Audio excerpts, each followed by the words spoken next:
Hi friends, സാപ്പിഡ മലയാളത്തിൻ്റെ ഏറ്റവും പുതിയൊരു വീഡിയോയിലേക്ക് എല്ലാവർക്കും സ്വാഗതം. ഇന്ന് അവിടെ വന്നിരിക്കുന്നത് ഒരു സിനിമ, ഒരു ഇംഗ്ലീഷ് മൂവി നിങ്ങൾക്ക് പരിചയപ്പെടുത്താൻ വേണ്ടിയിട്ടാണ്. അതായത് ഒരു സയൻസ് ഫിക്ഷൻ, ആക്ഷൻ, അഡ്വഞ്ചർ വിഭാഗത്തിൽപ്പെടുത്താവുന്ന ഒരു സിനിമയാണ്. കഴിഞ്ഞ ദിവസം നെറ്റ്ഫ്ലിക്സ് വഴി റിലീസ് ചെയ്ത സിനിമയാണ്. അപ്പോൾ ഈ ഒരു സിനിമയുടെ പ്ലോട്ട് എന്താണെന്ന് നോക്കിയാൽ 1990 ആ കാലഘട്ടത്തിലാണ് സിനിമയുടെ കഥ നടക്കുന്നത്. 1990 എന്ന് പറയുമ്പോൾ വേറൊരു യൂണിവേഴ്സ് എന്ന് പറയാം, ആ ഒരു രീതിയിലാണ്. അപ്പോൾ എന്താണെന്ന് വെച്ച് കഴിഞ്ഞാൽ മനുഷ്യന്മാർ എല്ലാ മനുഷ്യന്മാരും എല്ലാ കാര്യത്തിനും റോബോട്ടിനെ ആശ്രയിക്കുകയാണ്. റോബോട്ടിനെ കൊണ്ടാണ് എല്ലാ കാര്യങ്ങളും ചെയ്യിപ്പിക്കുന്നത്. ഇവൻ്റെ ജോലികളൊക്കെ റോബോട്ടിനെ കൊണ്ട് ചെയ്യിപ്പിക്കുകയാണ്. ആ രീതിയിലാണ് ആ ഒരു ഒരു മുന്നോട്ട് പോകുന്നത്. അങ്ങനെ ഒരു ദിവസം ഈ റോബോട്ടുകളെല്ലാവരും സംഘടിക്കുകയും ഒരു യൂണിയൻ പോലെ സംഘടിക്കുകയും അവർക്ക് സ്വാതന്ത്ര്യം വേണമെന്നും പറഞ്ഞുകൊണ്ട് അവരൊരു സമരം നടത്തുകയാണ്. അതൊരു വാറിലേക്ക് പോവുകയാണ്. ആ വാറിലേക്ക് പോകുന്ന സമയത്ത് റോബോട്ടുകളാണല്ലോ, റോബോട്ടുകൾക്ക് ഈ ഭക്ഷണം കഴിക്കേണ്ട വിശപ്പ് കാര്യങ്ങളോ ഉറക്കുക കാര്യങ്ങളൊന്നുമില്ല. പക്ഷേ മനുഷ്യന്മാർക്കാണെങ്കിലോ ഈ ഉറങ്ങണം, ഭക്ഷണം കഴിക്കണം, അങ്ങനെ കുറേ സംഭവങ്ങളുണ്ടല്ലോ. പട്ടാളക്കാർക്കൊക്കെ ആ ഒരു കുറച്ച് ബലഹീനതകളുണ്ടല്ലോ. പക്ഷേ ഇവർക്ക് അതില്ലല്ലോ.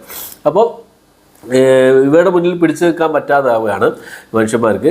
അപ്പോൾ ഒരു ടെക്നോളജി, ഒരു ഡോക്ടർ ഒരു ടെക്നോളജി കണ്ടുപിടിക്കുന്നതും അത് ഇവർക്കെതിരെ പ്രയോഗിക്കുകയാണ്. അതായത് റോബോട്ടുകൾക്കെതിരെ പ്രയോഗിക്കുകയാണ്.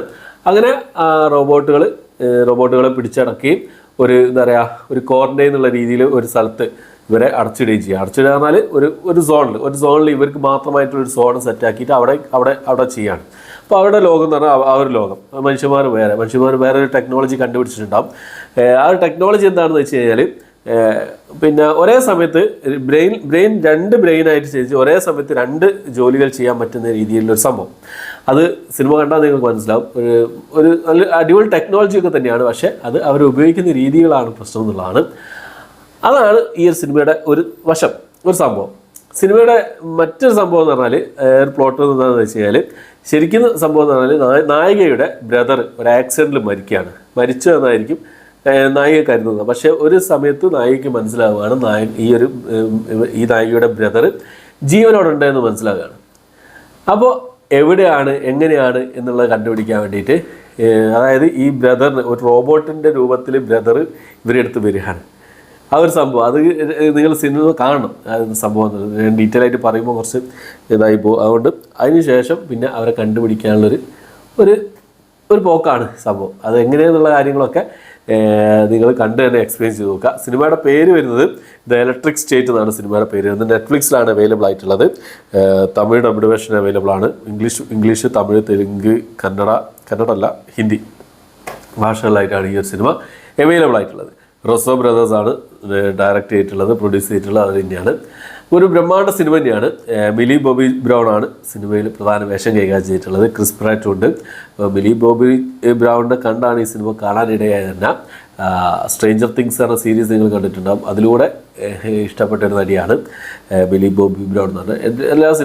ഏകദേശം എല്ലാ സിനിമകളും ഞാൻ തിരഞ്ഞുപിടിച്ച് കണ്ടിട്ടുണ്ട് എന്ന് തന്നെ പറയാം.